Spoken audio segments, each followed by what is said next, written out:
This is not my place of comfort. I never take to the stage, unlike my colleagues here. When I first foolishly agreed to do this, I was thinking of a title for my talk, and I thought, I'm an artist, damn it, not a public speaker. But I didn't think I could get much traction and 10 minutes worth of material on that, so I thought a little bit further on it, and I've come up with the title that Artists Matter. And I just start with a quotation I found. G.K. Chesterton, he wrote once that we need priests and pastors to remind us that someday we're going to die. But we need musicians, poets, and artists to remind us that we're not dead yet.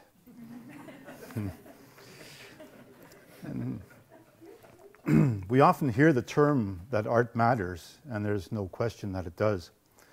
A quick survey of statistics demonstrating the impact and benefits of the arts sector on the cultural and economic health of Ontario is remarkable. And I'm not going to go into statistics, bore me, but there were some few interesting ones. So I picked a few, which were interesting. $19.7 billion is the amount contributed to the province's GDP by the cultural sector. And that represents 4.2% of Ontario's gross domestic product in a year. 252,300 is the direct employment in Ontario's cultural sector, 4.1% of Ontario's total employment. 48% of Ontarians 15 years of age or older visited a museum or an art gallery in 2010. And this is really just a very small sampling of statistics covering Ontario, and I would suggest it probably would be proportionately representative of a city such as Peterborough. Recently, there's been much written on what's known as the creative economy. There's a term popularized by urban planner Richard Florida, and he's pointing out that supporting artists, thinkers, innovators, and others in the creative class results in net economic gains for cities and governments. And many studies and research uphold the economic and social importance of the arts. Peterborough, in particular, as we've discussed, has an incredibly vibrant arts community. I'm told this all the time by people visiting our community that how strong it is, and it's true. Visual arts, performance, musical, literary activities, not typically found on this scale in cities of comparable size. Again, the statistics speak. I consulted the City of Peterborough website in my research, and it lists 43 heritage education umbrella organizations, 142 arts and cultural organizations, hundreds of professional cultural workers, and many with provincial, national, and international reputations, and over 350 local businesses relating to cultural activity. Not bad. And just my own, a quick survey of the city's cultural facilities. We have the Art Gallery at Peterborough, Art Space, Market Hall, Showplace, Peterborough Museum Archives, Canadian Canoe Museum. We have the library and others, and these all certainly support these above statistics. And as interesting as statistics are, they are just numbers. So in contrast to all these studies and research that uphold the benefits economically and socially of the arts, I really want to look at the importance of having artists living and working in our community, and how Peterborough and the area is flavored by their positive and creative attitudes. A bit of a background, my wife Laurie and I, we moved to Peterborough in 1985 from Victoria, BC, where we had lived for 8 years. Originally we were from Toronto, did the West Coast thing as people did in those days. Had 3 kids out there, decided it was time to come back. My wife thought it was a good time to come back to Ontario, family and things. I originally told her to stop thinking like that. But no, she planted bugs in my ears, suggested we could come back and possibly start a business on our own. This sounded interesting. My one criteria in this whole discussion was that we don't move back to Toronto. I had no interest in raising 3 children in such a large urban centre. Long story of it, she had cousins littered around this area. One of them sent a real estate newspaper back. My wife left it in a place where she knew I'd read it. And I came out, and there's this tiny ad for a little house at the bottom of the hill here, the Williamson House. a beautiful, historically designated home. I came back, looked at it, bought it, phoned my wife, told her to sell her place, and come on back. So we selected Peterborough, really not having been here before, but we selected to live and work because of its size, the presence of institutions such as the Art Gallery, Art Space, Trent University, Sir Sandford Fleming College, and recognizing at the time there was no commercial art galleries representing local professional regional artists. I began to take my career in the arts seriously in Victoria and had gained experience working in galleries and framing establishments out there. And I had started my painting career, my studies out there with an artist. So we opened our first gallery, the Williamson House Gallery, just down the hill. And some of our first contacts with artists, you come fresh to a community, not really not knowing anybody. Some of our first contacts came through the Art Gallery of Peterborough Autumn Studio Tour, which is now in its 29th year. Fabulous. At the time, there were perhaps 12 artists on the tour, kind of congregated in the downtown area. At this point now, it's expanded to over 35. So again, it just shows what's happened in Peterborough and the surrounding area in the last 20 some odd years. This initial contact, it opened the doors for many, many strong and lasting relationships. After 9 years at the Williamson House, we needed to expand and move to a location downtown on Hunter Street. This put us much closer to what you might call the cultural center of the town. By this time, Art Space had moved right next door to us. The Russell Gallery was around the corner on Simcoe Street. Other small arts venues were located nearby. And there was collaboration between a lot of these venues in the visual arts realm. And numerous events were originated and organized by groups of artists. What comes to mind is what still continues as Arts Week.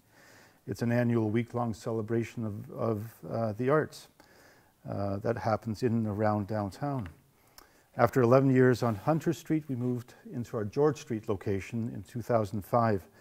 And this is where we consolidated our business, my studio, and our living space into one location. Absolutely brilliant. I love the simplicity of living right downtown and working, and yeah, I can go for a week without driving my vehicles. Yeah, I love it. And upon just a quick perusal around our downtown neighborhood, I'm just constantly reminded of the rich cultural history of Peterborough, but also of the ongoing influence of artists in the community. A look at any of the downtown poster boards just reveal an amazing array of visual art, performance art, music and stage events, ongoing. I mean, you could probably take in something every night of the week if you so desired. A great example is the upcoming Spark Photo Festival. It's what aspires to be an annual event.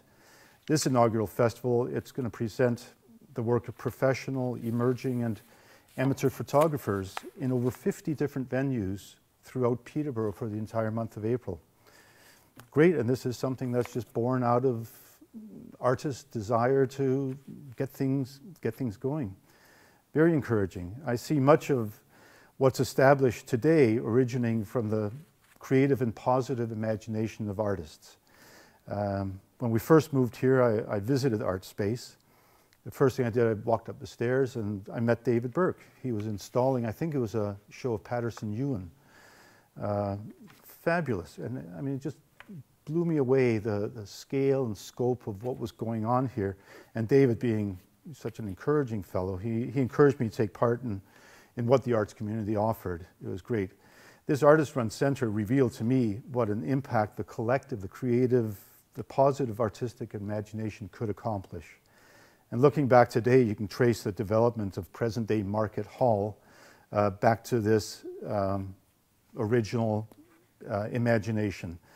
And this was never driven by a corporate quest for profit, but it was rather a result of passion for and a celebration of art, and by the collective vision of a group of like-minded artists. Art Space still exists today as an artist-run, vibrant, and an important cultural institution. The Art Gallery of Peterborough was founded 40 years ago by members of the arts community. The University Women's Club, the Women's Art Association, and individual artists came together and basically founded the Art Gallery of Peterborough. And today this public gallery houses a very important art collection. It provides support for popular exhibitions, education programs, and really, I must say, it's really one of the crown jewels in the cultural landscape of Peterborough. I'm privileged, I want to mention this, I'm really privileged to be part of the art committee at the Peterborough Regional Health Centre. Over 20 years ago, a group of artists and culturally like-minded individuals had a vision of how art could foster a healing environment in a hospital setting. They initiated an annual art and healing show and sale, and through the generous donations of many local and regional artists, a collection of original visual art was founded. Today, that collection numbers upward of 600 works, and it's been the subject of interest and study by other institutions around the province. My work with this committee has been really fulfilling, and listening to the positive comments we're getting from patients and staff in the hospital is really, really encouraging. And recently work has begun. We're putting together a self-guided tour of the collection in the hospital to enable visitors and patients to fully appreciate the art as it provides a pleasant distraction from the hospital setting. Artists use their gifts to visualize and conceptualize our world and present it to us in a way that influence our vision and enable us to see the ordinary in extraordinary ways. During a studio tour a number of years ago, my studio was in Hunter Street at the time, I noticed a woman looking at a painting I had standing just on the floor, and she had a puzzled expression on her face. It was a painting of Tony's Variety Store, which was up at Park and Hopkins Street. And I had been inspired to paint this one morning. I was driving my son to school, and I just noticed I was driving by the pattern of light and shadow against one of the walls. So I raced home, got my camera, took a photo, did this painting. Anyways, I had it in the studio. The lady was standing there looking at it, and she was saying to herself, I heard her saying, Tony's Variety, where is Tony's Variety? And then I informed her of its location. Her jaw dropped to the ground. She exclaimed that she had lived just up the street for over 40 years. And she had never really noticed the subject. So the power of art to engage the viewer. I love that little story. Artists inform us of our past and are a significant force in shaping our future. The Balsillie collection of Roy images, Roy studio images, is a case in point here. The Roys, they lived and worked, this is over a number of generations, in the community, chronicling the events, the people, and the landscape of Peterborough of their time. And this has become one of the most important photographic collections in all of Canada. I assessed images from the Roy collection in 2001 while preparing for a solo exhibition at the Art Gallery Peterborough entitled The Industrial Landscape. And I do a lot of industrial landscape painting, and much of it from Peterborough. A lot of this has become historical now because that landscape is disappearing. But I was surprised to discover the artistic compositions of the photographer, Frederick Roy in particular, the artistic compositions he employed in recording really rather mundane industrial subjects. So an artist in his own right, it was wonderful. Peterborough's vibrant downtown is doing a large part to the presence of the arts community. A visit to many of the cafes, restaurants, pubs in the downtown will present you with local art on the walls and local music from the stage. Artists influence us in our homes, institutions, and public spaces. They are also our neighbors, our friends, co-workers, and very possibly the smiling server at that cafe or restaurant. I speak from experience there. These are really just a few examples of the influence of artists living in our community. And at the risk of making broad, generalized statements, I have found artists to be some of the most positive, forward-thinking, fulfilled, and happy people who are pursuing their creative talent and visions. And I must add that Peterborough would be greatly diminished without their presence. Thank you.